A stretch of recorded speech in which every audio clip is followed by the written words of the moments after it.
नमस्कार, मी वैशाली स्वागत करत आहे तुमचं माझ्या मराठी ब्लॉग चॅनलमध्ये. सगळ्याजणी कशा आहे? आशा करते मस्त असाल. तर आज होता गुरुवार आणि पौर्णिमा पण होती. कॅलेंडर बघितल्यानंतर लक्षात येते बघा, नाही तर असं तर रोजचा दिवस सारखाच वाटत राहते. तर असं आज माझी पूजा जी आहे ती 6:15लाच झालेली होती आणि सकाळ सकाळी देवपूजा केल्यानंतर एवढं भारी आणि प्रसन्न वाटते. कारण पौर्णिमा जी आहे ती 8ला संपणार होती. 8चीच बहुतेक टायमिंग होती, तर संपणार होती त्यामुळं. तर इथं लाईट गेलेली होती. आता म्हटलं लाईट गेली तर आपली कामं काही थांबत नाहीत म्हटलं. आणि तसं तर आता फक्त इथं ह्याचा जो चार्जिंगचा जो बल आहे तो एक हिने लावलेला आहे. तर आता इथे लाईट आलेली होती देवपूजा करून आणि येत होती जात होती येत होती, एक एक मिनटाला अशी लाईट चाललेली येत होती. तर म्हटलं असू दे आता ह्याच्यातच टॉर्च लावून अशी मी देवपूजा करून घेतलेलं आहे. कारण चार्जिंगचा बल आहे तेवढा उजेड देवाऱ्यावरती नाही पडत. पण आलेली होती लाईट आता इथं. तर बघा किती छान दिसत आहे. आज जरा देवाऱ्यातले जेवढं काय तांदूळ ठेवलेलं होतं, म्हणजे श्रीयंत्राच्या खाली असू दे किंवा लक्ष्मी माता आपली अन्नपूर्णा माता तिच्या खाली असू दे, असं ठेवलेलं सगळं तांदूळ जे आहेत ते बदलायचं होतं. आणि त्यामुळं देवतेन घासून आज छान मस्त देवपूजा करून घेतलेली आहे. तर इथं आता 8 वाटी तांदूळ घेतलेलं आहे. माझं सगळं आवरून झालेलं होतं, जेवण लोटून झाडून कपडे फक्त लावायचे राहिलेले होते. हे 10चं टायमिंग आहे आणि सानू आलेली होती. तर इथं मी घेतलेलं आहे 8 वाटी तांदूळ, 1 वाटी उडीद डाळ, 1 वाटी हरभरा डाळ आणि दीड वाटी होईल एवढं पोहे घेतलेलं आहे.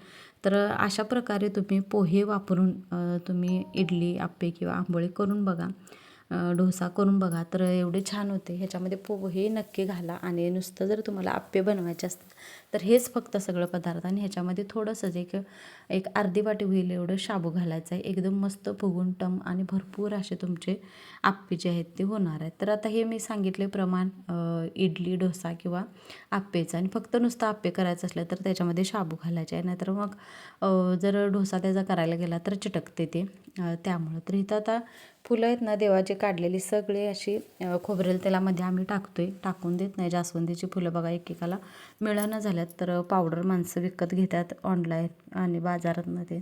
तर त्यामुळे म्हणतात आपल्याला हाय तर इथं 4-5 फुलं असली तर मी ती खोबरेल तेलामध्ये टाकते. आपल्या केसांसाठी चांगलं असते. कढीपत्ता, खोबरेल तेलात घातलेलं, परत मेथ्या, हे सगळं ज्यावेळेला तेल बनवणार आहे त्यावेळेला तुम्हाला दाखवेन. तर इथं आता निवडूनच ठेवलेले होतं बघा तांदूळ, तरी पण एकदा पाकडावं म्हटलं तर 4-5 टोके किडं जे आहेत ते निघलं ह्याच्यामधनं. कुठनं येतात काय माहिती आहे, तांदळातनंच कुठनं बाहेर येत असतील निवडून ठेवलेल्या तांदळामध्ये, डाळीमध्ये टोकी किडं जे आहेत ते सापडतात. त्यामुळं म्हटलं एकावेळेस पाकडून बघावं आणि बरं झालं पाकडले. तर इथं तांदूळ आहे ना राशनचं असल्यामुळं धुवून घ्यायला लागते बघा आपल्याला. आणि तसं तर इडली, आप्पे हे राशनच्या तांदळाचेच चांगले होत्या. तर इथं आता हे भिजत ठेवायचं होतं मला आणि बाकीचं सगळं काम आवरून म्हटलं आता काय करायचं हे विचार सुरू होता. पण कुठलं काय व्हिडिओ नाही बनवायला जमलं. हे आलेले होते लवकर. तर मी डायरेक्ट आता तुम्हाला हे संध्याकाळीच भेटत आहे बघा. भांडी घासून ठेवलेले आहेत 4 वाजताची, कपडे हे सगळं ठेवून झालेलं होतं माझं. आणि हे तर इथं मी म्हटलं सुहानीला की मला थोडी भेंडी जी आहे ती कापून दे, कारण आता जेवढ्या कट केलेल्या भाज्या होत्या तेवढ्या तर मी सगळ्या केलेल्या होत्या. राहिलेल्या आता दोडका आणि भेंडी हे 2 पदार्थ राहिलेले आहेत. आणि परत लांबडी ढबू मिरची ती राहिलेली होती. तर आज म्हटलं मोडाची भाजी करायची आहे, कारण मोडं का नाही भिजवून ठेवायला लागली मी की ह्याच्यासाठी काय बरं मिसळ करण्यासाठी. पण कुठलं काय होतच नाही ते करायला. हे नेमकं पाव ते आणायचं विसरतात आणि मग इथं जवळपास तर कुठं मिळतच नाहीत तसले पाव. त्यामुळं खाली बेकरी आहे तिथं मिळतात. तर असू दे म्हणतात ही मग की शनिवारी नाही तर रविवारी करूया. तर बघा एवढे मला मोडं भिजवून ठेवलेले आहेत. आता ह्याची भाजी 2-3 वेळा तर होईल.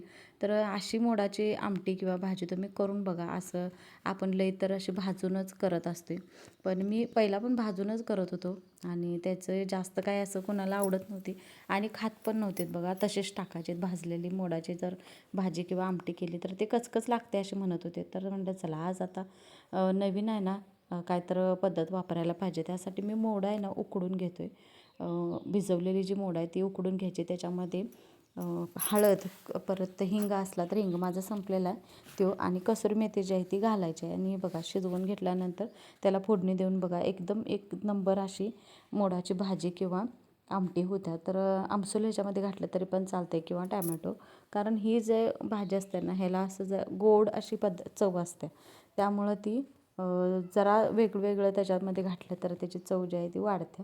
तर मला जेवढं माहीत आहे तेवढं मी तुम्हाला सांगायला लागलो आणि मी जे करतो आहे तेच तुम्हाला मी सांगतो आहे की असं तुम्ही ह्या पद्धतीनं करून बघा. एक नंबर अशी भाजी किंवा आमटी होत्या. तर इथं आता यांच्यासाठी वरण 4-5 दिवस झालं बनवावं लागलं, जशी यांची तब्येत बिघडल्या तशी. त्यामुळं सकाळ संध्याकाळ वरण जे आहे ते आहेच जेवणामध्ये. तर आता काय करायचं, तर आमच्या चौघांसाठी इथं भेंड्या घेतल्या, काय बरं भेंडी नाही, ढबू मिरची जी आहे लांबडी घेतलेली होती आणि मला ह्याच्यामध्ये मसाला घालून ही करायची होती. पण शेंगदाणा आहेत ना ते संपले, कारण माझा बाजार आहे ना ह्यावेळी काय मला नियोजनच कळलेलं नाही बाजारचं, तेलाचं तसं, साखरेचं तसं. सुहानीला बघायला लावलेलं होतं मी याच्यामध्ये फ्रीजमध्ये शेंगदाणा आहेत काय बघा. आणि शेंगदाणा आहे ना आता ह्यावेळी बहुतेक जास्त आणायला लागतील.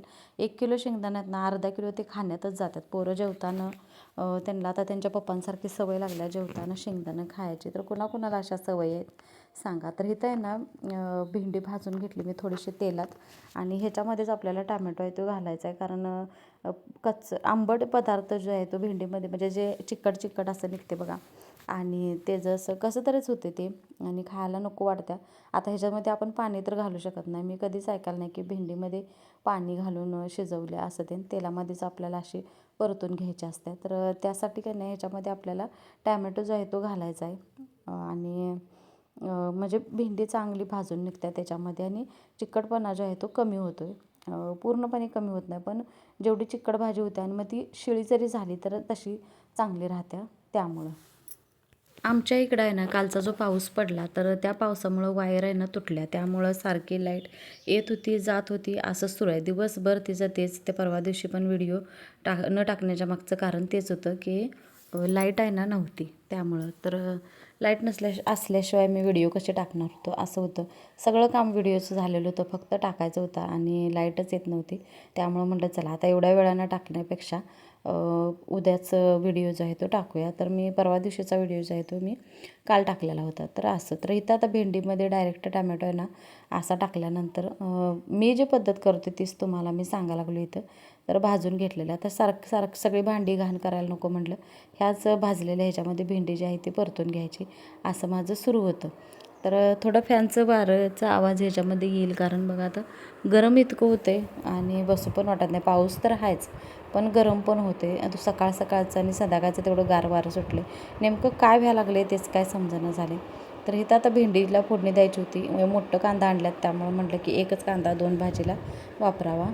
तर कुकरच्या शिटा पण साईडला होत होत्या. आता वरण होतं त्यासाठी यांच्यासाठी मी भेंडी जी आहे ती सपक करणार होतो, आणि विचार केला की वरण पण आहे आणि हे पण एकदम सपक म्हटल्यावर चांगलं नाही वाटणार, जेवणार पण नाहीत. त्यामुळे म्हटलं आता ह्याच्यामध्ये तिखट थोडं घालायचं, मिरची घालायची होती. आता म्हटलं ऐन वेळेला कापत बसायला नको, म्हणून मी पटकन ह्याच्यामध्ये ना चटणी टाकून घेतलेली आहे. तर तेलामध्ये भाजायला पाहिजे होती, पण माझा विचार होता की सपक भेंडी करायची, पण वरण पण सपक आणि ते पण सपक. मग आणि खाताना आधीच तर भेंडी जास्त ह्यांना आवडत नाही, पण त्यांच्यासाठीच. तर आता बघा इथं लाईट गेली परत. तर इथं मोडाची भाजी मला करून घ्यायची होती, आणि मोडाशी शिजवून घेतल्यानंतर तुम्ही खरंच ताईंनो करून बघा, अशी भाजी एक नंबर लागत्या. आणि सुक्की करून बघा, जास्त तर आमटी करण्यापेक्षा. आता मला ह्याच्यामध्ये ह्यांना वरण होतं, पण आमच्यासाठी आता भातासंग खायला आणि दुसरी आमटी करायला नको, त्यामुळं म्हटलं भेंडी तर आता भातासोबत खाता येत नाही, चपाती संग खाल्ली तर छान लागते, पण भातासंग कशी भेंडी नुसती खायची, त्यासाठी म्हटलं चला रसरशीत जराशी अशी मोडाची भाजी जी आहे ती करायची. तर इथं हळद परत थोडीशी टाकलेली आहे, तिखट मीठ टाकलं आणि फोडणी देऊन घेतलेली. तर हा व्हिडिओ आहे ना 2 भागमध्ये येणार आहे, कारण व्हिडिओ भरपूर मोठा होते आणि मग तुम्ही पण कंटाळताय बघायला, त्यामुळं.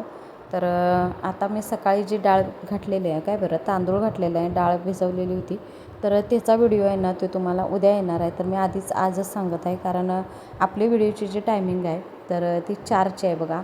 तर एक जणांना नाही लक्षात येत किती वाजता व्हिडिओ पडतात, तर त्यामुळं मी सांगायला लागलो.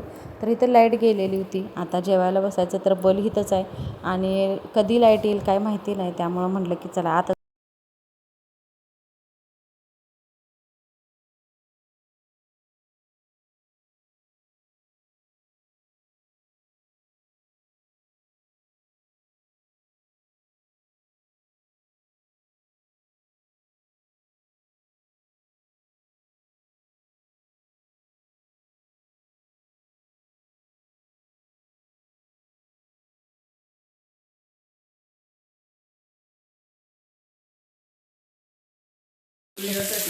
त्या साईडला बसणार आहे मी वाऱ्याला,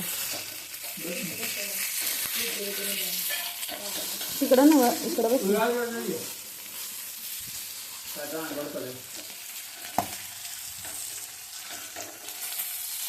मिरची खाणार नाही कोण? हां पिल्या खाणार आहे. मला या वासल्या मिरच्या पाहिजेल्यात मला. पाऊस एक पडायला लागलाय. केव्हा करायचं ते?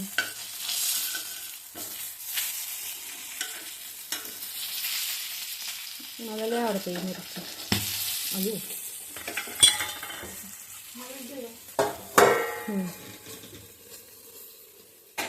फोनचा हो.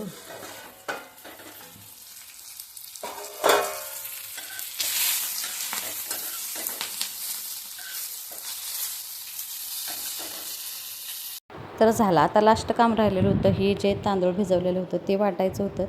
तर चला ताईंनो, आजचा ब्लॉग तुम्हाला कसा वाटला नक्की कमेंट करून सांगा. ब्लॉग आवडला तर लाईक शेअर सबस्क्राईब करा आणि कमेंट टाकत जावा. तुमची कमेंट माझ्यासाठी एवढी महत्त्वाची आहे की त्याच्यावरती मला व्हिडिओ बनवायला आणि बोलायला मला जास्त आवडेल. की जसं की मी काय बनवते ते सांगण्यापेक्षा तुम्ही जे माझ्यासंग बोलताय ते बोलायला मला छान वाटेल.